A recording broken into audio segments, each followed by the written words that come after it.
Hi guys. Wait, I'm gonna fix my lipstick. No, just kidding.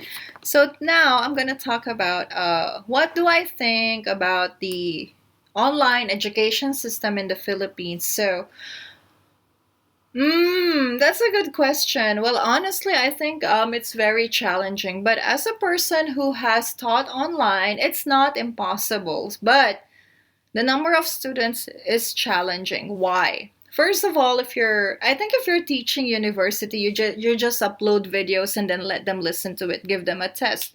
But you're gonna really guide them for testing, right? You need a system to do that. Like my online school. Remember, I finished my degree online.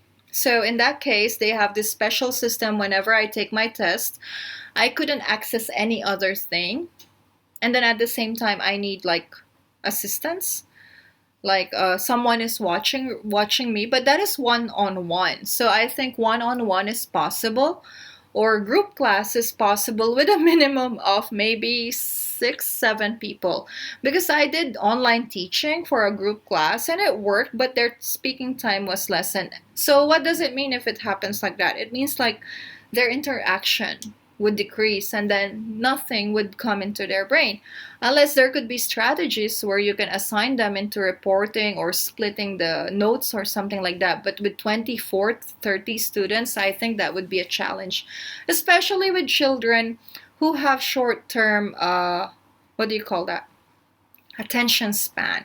So what do I think about the Philippines? First of all, we are not ready. Why? Because we don't have a good internet system. Unless you're a celebrity, you have the worst internet system in the world. It happens like that. There was this popular girl, she said, "Oh, my internet, blah, blah, blah." And then suddenly, the online provider, the telecom provider, contact her directly on Twitter to help. And then next day, it was fixed. Yes. So they only help influencers or popular people. So, guys, make me popular. No, just kidding. Anyway, yes, that's one thing. Number two, um, not everyone could afford a gadget. To be honest, if only like I could send my very old iPad, like I think it's like the first generation, if Zoom would work there, I would really give it. But it's hopeless. Like I couldn't even download Facebook there. So I think that's really sad. Number three, not every parents could afford the gadgets and internet connection. So if you're lucky, like our government in my hometown, they're gonna provide the internet all over the city. But what if this hometown is poor? What if it's a rural area?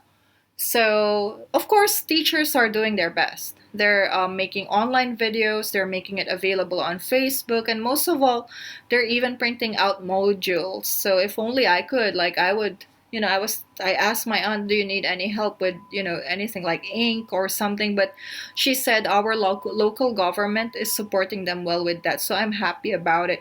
So we have like what we call the combined teaching. It is online plus offline or a choice. But the point is, as I've said, the attention span of kids is really short. So doing this is a little bit difficult. But if it's a private school, it's much easier because maybe you have fewer students, and then you could even do social distancing, or even you could provide iPads for your students, as a part of the curriculum, or the money that you're paying. But if it's a public school with 50 students per class, or 45 up to 60, that is really a challenge. So mm, that's the situation right now with our education system. Now, Mira, would I recommend it? Well, it's a choice. People can do it, but if they don't have the money, they don't have to do it. So it's up to them in the end. But if they have the money, they can do online. But I think older people would understand the importance of education, but younger people, not as much as older people do, especially for paying for it, right? So would I recommend it? It's a choice, but if teachers are working hard to do their best and make it better. So I hope that parents would also do their part. But in the Philippines, even parents sometimes they don't understand technology, so it can really be challenging. But no one is prepared for this, and everyone should do their part. But if one side is doing their best, the other one is doing nothing, I think that's the challenge. But nevertheless, it's not impossible if they try it, but in a small number.